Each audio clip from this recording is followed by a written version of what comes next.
Assalamualaikum warahmatullahi wabarakatuh. Hari ini kita akan belajar bidang Jawi tahun 3 di bawah tajuk kata pinjaman bahasa Inggeris. Okey. Kalau kita lihat pada gambar ini, kita dapat lihat ada sekumpulan remaja yang pelbagai kaum. Jadi agak-agak kamu, apakah bahasa yang mereka gunakan untuk mereka berkomunikasi? Bahasa Inggeris. Okey. Jadi, sesuailah dengan tajuk kita hari ini, iaitu kita akan belajar tentang kata pinjaman bahasa Inggeris. Okey. Untuk pengetahuan kamu, kata pinjaman bahasa Inggeris ada 7 kaedah untuk kita kuasai. Kaedah yang pertama adalah kita perlu ikut sebutan bahasa baku. Okey. Cara untuk kita tulis kata pinjaman bahasa Inggeris ni dalam Jawi, kita perlu ikut sebutan bahasa baku. Contohnya republic. Okey, republic ada tiga suku kata. Okey, jadi cara untuk kita tulis dalam bahasa Jawi adalah kita ikut balik sebutan bahasa baku tersebut. Contoh republic ada 3 suku kata. Jadi bahasa Jawi pun ada 3 suku kata. Okay, contohnya republic, re, kita tulis balik ro, ya, re. Pub, pa, waw, ba, pub. Lik, lam, ya, kaf, lik. Republic. Okey, faham ya? Okay, contoh yang lain lah, kita lihat kepada kotak warna kuning di bahagian kanan. Contohnya virus. Okey, kita eja dalam bahasa Melayu virus. Okey, jadi dalam bahasa Jawi pun virus juga. Okey, contoh kedua subsidi. Okey, dalam bahasa Melayu, bahasa baku Melayu ditulis subsidi. Okey, jadi dalam bahasa kata pinjaman bahasa Inggeris Jawi juga ditulis subsidi. Sin, waw, ba, sub, sin, ya, si, dal, ya, di, subsidi. Okey, faham ya? Okey, kaedah yang kedua, gabungan konsonan di awal kata. Okey, contohnya struktur. Kalau kita lihat struktur, dekat bahagian awal kata ada gabungan konsonan. Huruf konsonan ni apa? Huruf konsonan adalah selain daripada huruf vokal. Huruf vokal adalah A, E, I, O, U. Jadi konsonan adalah selain daripada huruf A, E, I, O, U. Okay, contoh, kalau kita tengok struktur, okay, ada gabungan konsonan antara S, T dengan R. Okay, jadi apa yang kita perlu buat? Kita salin je balik dalam bahasa Jawi. S kita ganti dengan sin, T ganti dengan ta, R ganti dengan ro. Kemudian salin macam biasa. Salin semula ikut huruf dalam bahasa Melayu. Kemudian gabungkan, jadilah struktur. Okey, contoh lain adalah klinik. Kamu tengok sebelah kanan warna kuning, klinik. Kaf dengan lam adalah konsonan. Okey, jadi perkataan ini adalah gabungan konsonan. Apa yang perlu kita buat? Kita sambung je, ikut je. Klinik. Kalau dia tulis K, L, I, kli, kita pun eja balik. Kaf, lam, ya, kli. Nik, nun, ya, kaf, nik, klinik. Okey. Contoh yang kedua, skrip. Sin dengan kaf tu adalah gabungan konsonan. Jadi tulis balik. Sin, kaf, ro, ya, pa, skrip. Okey. Faham kaedah yang kedua? Okey, kita pergi kepada kaedah yang ketiga. Okey, kaedah yang ketiga, gabungan konsonan di akhir kata. Okey, kalau gabungan konsonan di akhir kata, apa yang perlu kita buat? Kita asingkan konsonan tersebut. Okey, contohnya kita tengok contoh. Teks. T-E-K-S, teks. Okay, dalam bahasa Jawi, apa yang perlu kita buat? gabungan konsonan di akhir kata asingkan. Okey, ta, ya, kaf, sin, asingkan daripada kaf teks. Okey, faham Kita tengok contoh kat bahagian kanan kamu warna kuning, konteks.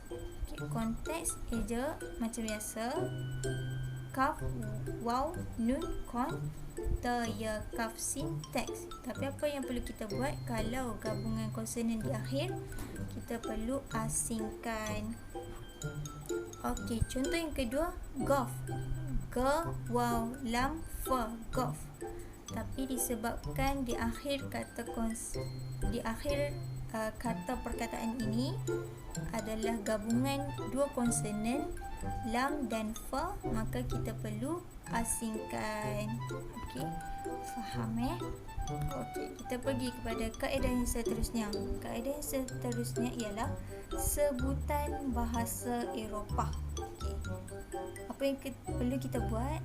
Kita eja mengikut sebutan bahasa tersebut. Okey, biasanya bahasa Eropah ni adalah kata nama khas yang tak ditukar ke dalam bahasa Melayu. Contohnya zinc. Okey, zinc, famosa, kata-kata nama khas. Okey, kata nama-nama khas. Okey, zinc. Contoh Z, I, N, K, zinc. Okay, macam mana kita nak eja? Ikut balik je sebutan bahasa Eropah tersebut. Zai, ya, nge, kaf, zinc. Okay, faham Okay, kita tengok contoh. Contoh kata nama khas tadi kan. Famosa. Famosa, kita ikut balik sebutan bahasa Eropah tersebut. Okay, macam mana? Alif ya, famosa. Fa alif fa, mim waw mu, sin alif sa. Famosa. Okey, faham? Kita faham? Kita pergi kepada kaedah yang seterusnya. Kaedah yang seterusnya adalah suku kata tertutup yang berakhir dengan K ditulis dengan kaf. Okey, minta maaf salah. Kaf, tulis dengan kaf. Okey, kita tak tulis dengan qaf.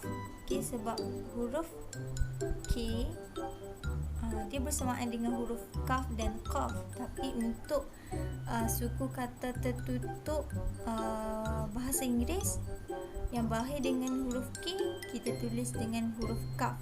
Kita tak tulis dengan huruf qaf. Faham tak? Kita tengok contoh. Contoh plastik. Tik, kata tertutup berakhir dengan K, kita tulis dengan kaf. Okey, plus. Okey, plus, kenapa kita buang A? Sebab dia diapit oleh konsonan. Yang ni kita belajar dalam suku kata tertutup. Okey, plus. L dengan S adalah suku kata, adalah konsonan. Okey, K konsonan, V K. Kalau diapit dengan konsonan, kita buang yang vokal. Plastik. Okey, plastik. Pa lam sin plus ta ya kaf tik, plastik. Okey, kita tengok contoh kat bahagian belah kanan warna kuning. Taktik. Okey, belakang suku kata tertutup terakhir dia adalah huruf K, tapi kita tulis dengan kaf kalau di convert ke Jawi. Okay. Unik. Unik, alif waw u, nun ya kaf nik, unik. Okey, faham Pergi kepada kaedah yang seterusnya. Kata yang berakhir dengan i pepet ditulis dengan ya ataupun alif maksurah. Okey. Contohnya mekanisme. Okey, mekanisme, algoritme. Benda-benda yang me kat belakang tu kita gantikan i dekat belakang tu dengan alif maksurah ataupun ya.